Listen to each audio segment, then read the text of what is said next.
Assalamualaikum warahmatullahi wabarakatuh. Selamat siang semuanya. Baik, pada kesempatan kali ini mari kita membahas tentang permasalahan pokok pendidikan di Indonesia. Di sini saya membuat dalam rangka memenuhi tugas ujian akhir semester periode Juni-Desember 2021 dengan mata kuliah Dasar-Dasar Ilmu Pendidikan dengan dosen pengampu Dr. Neni Mahyudi MPD. Sebelumnya, perkenalkan, saya Wica Widianda NIM 19035122 dari jurusan Kimia Universitas Negeri Padang. Nah, langsung saja kita masuk ke materinya. Permasalahan pendidikan, permasalahan atau bisa dikenal sering kita kenal dengan problematika. Problematika ini berasal dari bahasa Inggris yaitu problem, artinya soal, masalah, teka-teki atau ketidaktentuan. Permasalahan pokok pendidikan ialah suatu masalah atau kendala yang menghalangi tercapainya tujuan pendidikan, yang mana salah satu tujuan dari pendidikan yaitu mencerdaskan kehidupan bangsa. Nah, langsung saja kita masuk permasalahan pendidikan. Apa saja permasalahan pendidikan yang ada di Indonesia? Sebelumnya permasalahan ini sudah ada dari tahun ke tahun, namun pemerintah Indonesia masih belum bisa menangani permasalahan ini sampai tuntas. Nah, apa saja permasalahan itu? Mari kita lihat. Yang pertama, permasalahan pemerataan pendidikan. Yang kedua, ada masalah kuantitas pendidikan. Yang ketiga, ada masalah kualitas pendidikan. Yang keempat, ada masalah efisiensi pendidikan. Yang kelima, ada efektivitas pendidikan. Yang kelima, ada masalah relevansi tenaga pendidik dan tenaga kependidikan. Dan yang terakhir, ada masalah tenaga pendidik dan tenaga kependidikan. Nah, langsung saja kita masuk ke materi pertama, yaitu masalah pemerataan pendidikan. Nah, masalah pemerataan pendidikan ialah permasalahan sistem pendidikan dapat menyediakan kesempatan yang seluas-luasnya kepada seluruh warga negara untuk memperoleh pendidikan untuk menunjang pembangunan. Masalah pemerataan pendidikan ini timbul jika masih banyak warga negara, khususnya anak usia sekolah yang belum tertampung dalam sistem atau lembaga pendidikan karena kurangnya fasilitas pendidikan yang tersedia. Nah, Propernas tahun 2000-2004 mengacu kepada GBHN 1999-2004 mengenai kebijakan pembangunan pendidikan pada poin pertama, yang mana menyebutkan mengupayakan permasalahan dan pemerataan memperoleh pendidikan yang bermutu tinggi bagi seluruh rakyat Indonesia menuju terciptanya manusia Indonesia berkualitas tinggi dengan peningkatan anggaran pendidikan secara berarti. Nah, di sini dijelaskan sekali ya bahwa salah satu tujuan pendidikan ialah untuk pemerataan kesempatan mengikuti pendidikan bagi setiap warga negara. Nah, kenapa permasalahan pemerataan ini bisa terjadi? Ini salah satu penyebabnya karena kurangnya terorganisir koordinasi antara pemerintahan pusat dengan pemerintahan daerah sampai daerah terpencil ya. Nah, seperti yang kita lihat di daerah kota dan desa terjadi ketidakmerataan pendidikan yang didirikan oleh pemerintah, yang mana banyak sekali lembaga pendidikan yang didirikan di kota, sedangkan di desa masih banyak kekurangan atau tidak sesuai dengan daya tampung siswa yang mau masuk, sehingga banyak warga negara yang ingin atau anak-anak yang ingin kuliah kekurangan atau masih belum bisa merasakan dunia pendidikan tersebut karena kurangnya ketidakmerataan pendidikan yang didirikan atau dibuat oleh pemerintah. Selanjutnya, persoalan masalah pemerataan pendidikan ini, yang pertama ada perbedaan tingkat sosial ekonomi masyarakat, yang kedua perbedaan fasilitas pendidikan, yang ketiga sebaran sekolah yang tidak merata, yang mana di daerah kota banyak sekali sekolah yang didirikan, sedangkan di desa masih sedikit. Selanjutnya, nilai masuk sekolah dengan standar yang tinggi. Dan yang terakhir ada masalah rayonisasi ini adalah salah satu persoalan karena terjadi ketidakmerataan pendidikan di negara ini. Nah, permasalahan pemerataan pendidikan ini dapat ditanggulangi dengan menyediakan fasilitas dan sarana belajar bagi setiap lapisan masyarakat yang wajib mendapatkan pendidikan. Nah, masalah pendidikan yang kedua yaitu masalah kuantitas. Kuantitas itu masalah yang menyangkut banyaknya murid yang harus ditampung di dalam sistem pendidikan atau sekolah. Masalah ini timbul karena calon murid yang tidak tertampung di suatu sekolah karena terbatasnya daya tampung. Nah, ini bersangkutan dengan masalah pendidikan yang pertama tadi yaitu pemerataan yang tidak merata. Kenapa masalah kuantitas atau daya tampung ini bisa terjadi? Seperti yang penyebab pemerataan tadi, yaitu masalahnya karena kurang terorganisirnya koordinasi antara pemerintah pusat dengan pemerintah daerah. Yang kedua, kurang berdayanya suatu lembaga pendidikan untuk melakukan proses pendidikan. Selanjutnya, masalah pendidikan yang ketiga yaitu kualitas atau mutu.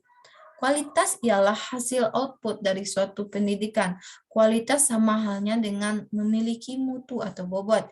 Jadi pendidikan yang bermutu yaitu pelaksanaan pendidikan yang bisa menghasilkan tenaga profesional dengan sesuai dengan kebutuhan pembangunan negara ini. Nah, kualitas pendidikan dipermasalahkan jika output yang dihasilkan tidak sesuai dengan rencana awal yang tidak sesuai dengan yang diinginkan. Bagaimana cara pencegahan agar kualitas pendidikan itu lebih baik? Yang pertama, dengan seleksi yang lebih rasional. Yang ketiga, meningkatkan kemampuan tenaga kependidikan dengan memberikan persyaratan lebih tinggi lagi bagi calon guru dengan harus memasuki guru harus menempuh PPG sebelum masuk menjadi guru. Selanjutnya ada penyempurnaan kurikulum. Nah, penyempurnaan kurikulum yaitu salah satu penyebab kualitas pendidikan kita masih kurang karena kurikulum kita sering silih berganti. Nah, itu adalah salah satu penyebabnya. Yang masalah pendidikan yang keempat yaitu efisiensi. Efisiensi ialah sasaran dalam bidang kependidikan dapat dicapai secara efisien atau berdaya guna. Pendidikan bisa dikatakan efisien jika pendayagunaan sumber daya seperti waktu, tenaga, dan biaya tepat sasaran dengan lulusan dan produktivitas. Pendidikan yang optimal, pendidikan bisa menghasilkan waktu, tenaga, dan biaya serta produktivitas sehingga mencapai hasil yang maksimal atau sesuai dengan yang direncanakan dari awal. Nah, ada beberapa masalah efisiensi pendidikan. Di sini yang pertama ada masalah bagaimana tenaga kependidikan tersebut digunakan atau dijalankan atau difungsikan. Yang kedua, bagaimana sarana dan prasarana tersebut difungsikan. Yang ketiga, bagaimana pendidikan tersebut difungsikan. Yang keempat, ada masalah efisiensi dalam memfungsikan lembaganya. Ada beberapa cara untuk menanggulangi atau cara mengatasinya. Yang pertama, mengatasi tenaga pendidik sebagai figur utama serta mengoptimalkan peran dari tenaga pendidik. Yang kedua, mengoptimalkan pembangunan dan pengadaan sarana dan prasarana penunjang pendidikan.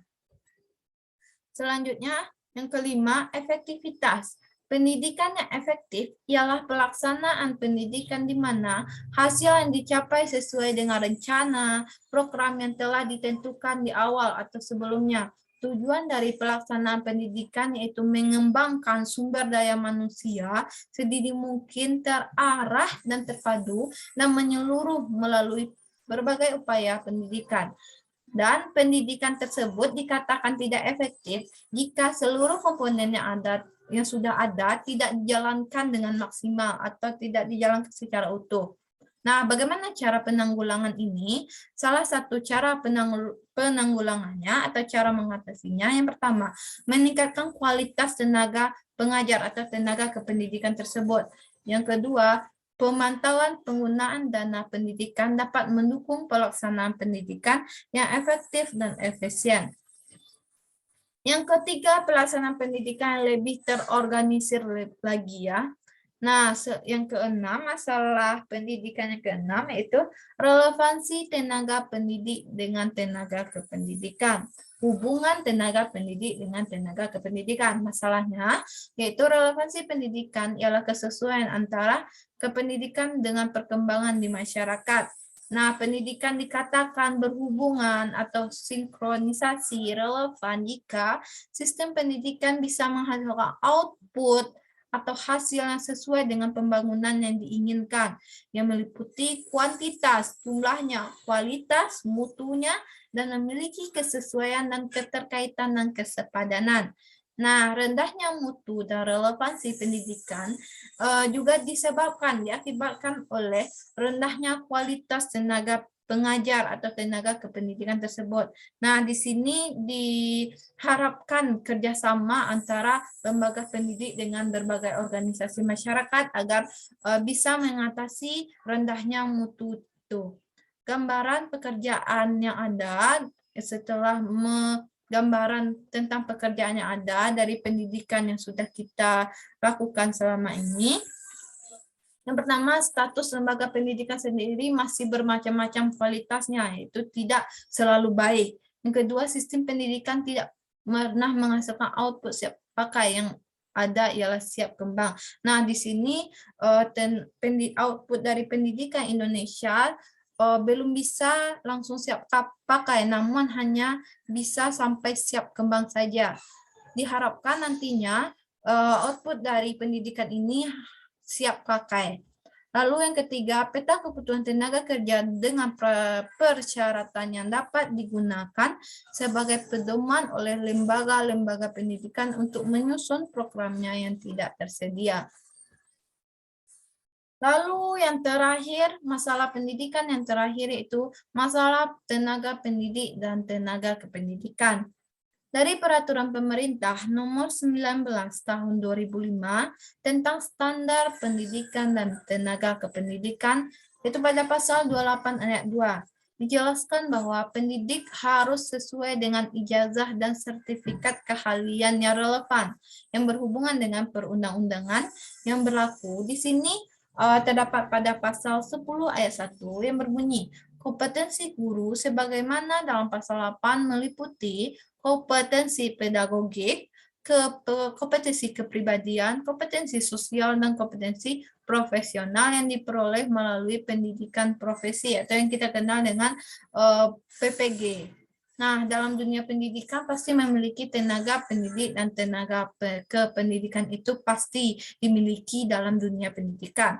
Nah, permasalahan yang dihadapi dalam tenaga pendidik dan tenaga kependidikan ini, yang pertama ada kesejahteraan tenaga pendidik dan tenaga kependidikan, ada penilaian dan pengawasan kinerja, ada penempatan dan distribusi tenaga pendidik dan tenaga kependidikan. Nah, poin ketiga ini masih ada sampai sekarang, yaitu terjadi ketidakmerataan guru yang disebar di seluruh Indonesia, yang mana masih banyak sekolah di pelosok-pelosok desa atau pelosok daerah yang masih kekurangan tenaga pendidik, sedangkan sebenarnya guru masih banyak, namun yang ada di pelosok masih kurang. Nah, selanjutnya masalah pendidikan di sini karena adanya salah satunya ketidaksesuaian dengan jurusannya. Maksudnya di sini di dunia perkuliahan dia mengambil jurusan kimia contohnya. Namun di dunia mengajar atau di sekolah dia mengajar jurusan bahasa Indonesia. Nah, ini adalah salah satu yang saling bertolak belakang sesuai dengan kemampuan yang diperolehnya di bangku perkuliahan. Nah, ini salah satu penyebab kurangnya mutu pendidikan di Indonesia. Selanjutnya ada daftar pustaka yang saya ambil, yang saya kutip. Ada 4. Yang pertama ada dari Bukhari Mukhtar 1994, ada Purwanto Ngalim 1998, yaitu tentang ilmu pengetahuan pendidikan teoritis dan praktis Bandung PT Rosda Karya. Yang ketiga dari buku Syafril Zul Henry Zen. Yang keempat ada buku Tirtara Harja Umar dan Lasulo. Nah, mungkin sampai di sini penjelasan tentang permasalahan pendidikan di Indonesia. Semoga permasalahan ini bisa diatasi lagi, lebih bisa diatasi atau bisa diselesaikan oleh pemerintah Indonesia agar nantinya mutu atau kualitas pendidikan di Indonesia lebih baik lagi dari sekarang. Nah, selanjutnya saya mengucapkan terima kasih yang pertama kepada orang tua saya, selanjutnya kepada guru, kepada dosen pembimbing yaitu Dr. Nini Mahyudi MPD yang telah mengajarkan kami mata kuliah dasar-dasar ilmu pendidikan, yang mana mata kuliah ini sangatlah diperlukan bagi calon guru nantinya agar bisa mengerti apa itu ilmu pendidikan sebenarnya dan bisa meningkatkan pendidikan lebih baik lagi. Nah, mungkin itu saja. Saya mengucapkan terima kasih. Maaf jika ada kesalahan. Semoga teman-teman semua mengerti tentang materi tadi tentang permasalahan pendidikan yang ada di Indonesia. Maaf jika ada kesalahan. Wassalamualaikum warahmatullahi wabarakatuh.